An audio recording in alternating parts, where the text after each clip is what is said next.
First segment of the show is the projects, Right and Daryl, I got two things. So, do you want me to go first on this? I think you should, because there's some big stuff happening, and it's all going to be okay. But let's just say there's some big. You've been processing a lot of big news lately. Let's hear from you, buddy. I'm still trying to remember where I was at when I heard the news. The moment it happened. I got the call. It was my cell phone rang twice. I ignored it the first time, but when your kids call the second time within a minute, you're like, something's probably going on. I probably should figure out what's going on. Mm-hmm. Well, earlier in the day, my daughter had texted me and said, "Hey, Dad, my daughter's home from college for the summer." She goes, "Hey, Dad, can I drive the Supra today?" I'm like, "Yeah, that's not a problem. We have a 1990 Supra Mark III. It's a non-turbo, but it's a stick shift. And you know what? We've been working on the car, getting it back together. It still needs shocks, but tires are good. Engine, for the most part, is good. Just did some paintless dent removal. Yeah. Just got the hood knocked out. Looks great. Put a thermostat in it because it was kind of getting a little hot, but I still think it needs a coolant flush. But anyway, it's good to drive. My daughter can drive the car. But here's the deal. It's been driven by my wife, myself, and my son. My son's still at home. He's not in college yet like she is.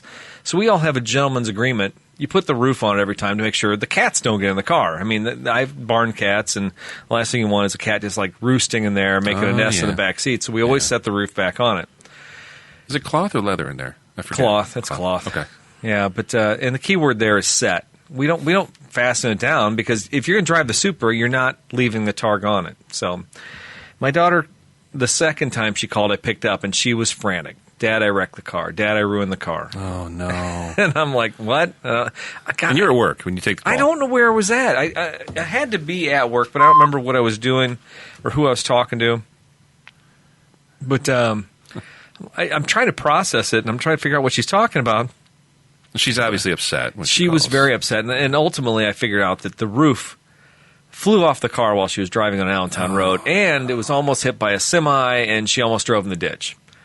But when somebody tells you that and they're frantic and they're on the phone, I'm like, she's in the ditch. She's wrecked the car. Yeah. And I don't know what else happened. The Targa top's been driven over by a semi.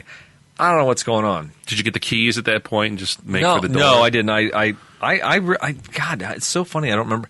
It's so funny. I don't remember what I was doing that was so important I couldn't leave. I knew that Angela would be home at 4:30, and I'd be home at 5:30, and it wasn't going to be my problem. And so you were just seeing red. I couldn't see anything but red. I was blinded, and as I remember, the people I was around with, I told the story to them, like, I can't believe what I'm hearing right now. Anyway, so I got home that night, and sure enough, in your mind, you figure the car's totaled. You figure that maybe one side wasn't fastened and the roof like swung sideways and like smacked back on the rear deck. All the horrors that you could imagine. The back glass is shattered. There's scratches along the side where something dangled or something like that. How bad was it? Nothing really. The Targa is damaged. You can see where it flipped in the air. And it's a metal piece that goes in those? It's a steel Targa, yeah. It's got a cloth liner. Painted body color? Yep. Okay. It's solid maroon. And where it came down on the pavement, it literally was on the lead edge. So it's like curled down on the lead edge, but then the outer edges towards the door windows is just a little bit up because of the tilt of the bend. Mm.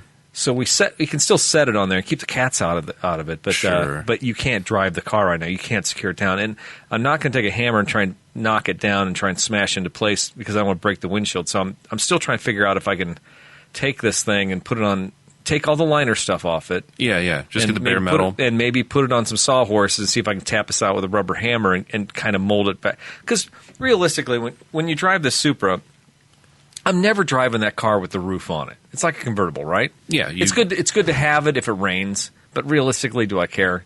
And if I have to get some spray-on paint from Bourne, sand it, spray it. Just shoot that panel? Yeah, exactly. Yeah. Or if I got this carbon fiber garbage stuff I put on the hood of her car years ago, if I just put that on there, Yeah, you could wrap it. Can I make it serviceable? That's the key. Sure. But then you, with your internet ingenuity, you have found a couple Targa tops for this car. So there's one Cincinnati, there's one Huntsville, Alabama. I've talked to the guy in Huntsville. Okay. It's the same color.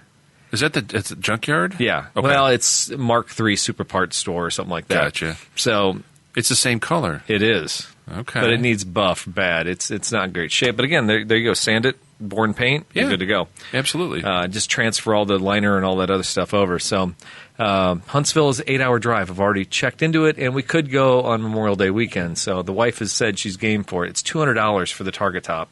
That's cheaper than I thought, because when we started looking, all the places it was like call, or if you saw Craigslist or Facebook Marketplace posting, it would be like lumped in with other parts, and you'd see a picture of it and be like, oh, he's got one of those. Yeah. And you message him like, yeah, it's sold, it's gone. Well, and that's what happened. The guy in Wisconsin had the same color. And I said, oh, there was tape on it, like duct tape across it. I'm like, hey, can you tell me the story on that? He goes, oh, sorry, dude, I forgot to take it off. It's sold. You wouldn't think they would be that hard to find, or maybe somebody, because those cars were made, from 89 to, the Mark III Supra was 89 to 92, something like that? I think there's less Targas out there than you think, though. That's the funny thing, because as I find them online, there's a lot of non-Targas, there's a lot of just pop-up sunroof ones, stuff like that. The Targa weren't all the rage. They were definitely out there. They were super cool. Everybody remembers like the Porsche, the Carreras with the Targa, and some of the other cars that had that. It was Corvettes. There were some Corvettes that had it. It's a really cool feature. You get all the fun of convertible, but then if it's really crummy out, you can put that on. Yeah. If you can. Well, right now, because we love a rainy night, that Targa being not serviceable, and that car right now just sits idle. It probably for the last week or so. It has.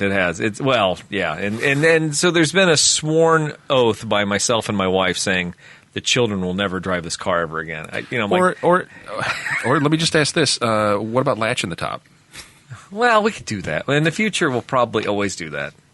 It sucks. People, I've had friends that have done this with race cars where they forget to put the hood pins in, and they're doing tested tunes and stuff. You know how many stories now I've heard of people with Targas flying up? It's common. I've heard at least 2 in the last week where one guy, his Targa flew off his Firebird fiberglass.